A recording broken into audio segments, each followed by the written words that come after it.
नमस्कार साथियों, हमारे साथ हैं गौरव त्यागी जी जो कि यूपी के रहने वाले हैं और कश्मीर से कन्याकुमारी तक भारत अन्न शुद्धि पदयात्रा कर रहे हैं और आज ये भोपाल में आए तो हमारी मुलाकात हुई है, तो हम उन्हीं से जानेंगे इस यात्रा के बारे में। गौरव जी, इस यात्रा के बारे में बताइए, क्यों आपने शुरू की और विचार कैसे आया, उसके बारे में थोड़ा बताइएगा ताकि ज़्यादा से ज़्यादा दर्शकों और किसानों तक ये बात पहुँच सके कि अन्न शुद्धि की क्यों ज़रूरत पड़ रही है। देश में बहुत सारी बीमारियां बढ़ रही हैं। हर पांचवा व्यक्ति जो है वो शुगर से पीड़ित है। हर साल 5 लाख नए बच्चे कैंसर पेशेंट की लिस्ट में जुड़ जा रहे हैं और इसका एक ही कारण है अशुद्ध भोजन, और ये कई रूप में उपलब्ध है।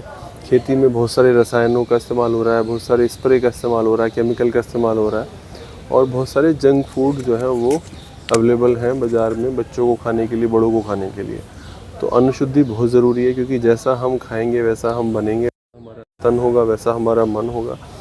और मुझे खुद भी एक ऑटोइम्यून डिसीज़ है। मैं नहीं चाहता कि बाकी लोगों को इस तरह की कोई बीमारियां हों, क्योंकि इसमें मेरे परिवार का मेरा बहुत लंबा स्ट्रगल रहा है। और तो मैं इसीलिए इस पदयात्रा पर निकला, ताकि देश में हर एक व्यक्ति को, अमीर हो गरीब हो, किसी भी राज्य का हो, गांव का हो, शहर का हो, सबको शुद्ध भोजन उपलब्ध होना चाहिए। और न केवल ये उसकी ज़रूरत है, ये उसका हक भी है। तो सभी को इस बात को समझना चाहिए, शुद्ध भोजन हमारा हक है। आप कम शब्दों में माता पिताओं को क्या संदेश देना चाहेंगे कि उनको अपने बच्चों को कैसा भोजन खिलाना चाहिए? मैं स्कूलों में जाता हूँ, बच्चों से पूछता हूँ, बच्चों आज कौन सा खाने में, तो बच्चे लेके आते हैं पास्ता, इस तरह की चीज़ें, नूडल्स लेके आते हैं। तो माता पिता को ये समझना चाहिए कि जिस जल्दीबाजी के चक्कर में हम लोग अपने बच्चों को इस तरह का भोजन दे रहे हैं, वो बच्चों को बहुत बीमार बना रहा है। हम लोग उनकी पढ़ाई में खर्च कर रहे हैं, हम लोग उनको अच्छे कपड़े पहना रहे हैं, लेकिन अगर हम उनको अच्छा भोजन नहीं दे रहे तो सारी चीज़ें व्यर्थ हैं। दूसरी चीज़ों पर मुझे ऐसा लगता है कि आपको कॉम्प्रोमाइज़ कर लेना चाहिए, लेकिन आपको भोजन में कोई कॉम्प्रोमाइज़ नहीं करना चाहिए। प्लीज़, आपके बच्चे हैं, आपने उनको पाल पोस के बड़ा करना है। मेरा आपसे निवेदन है हाथ जोड़कर कि अपने बच्चों को अच्छा भोजन देना शुरू करिए, बहुत ज़रूरी है। चलिए, बहुत बहुत धन्यवाद गौरव त्यागी जी, और आपकी यात्रा मंगल में हो ऐसी हम कामना करते हैं। तो ये मैं आपका इनका बैनर भी दिखा देता हूँ।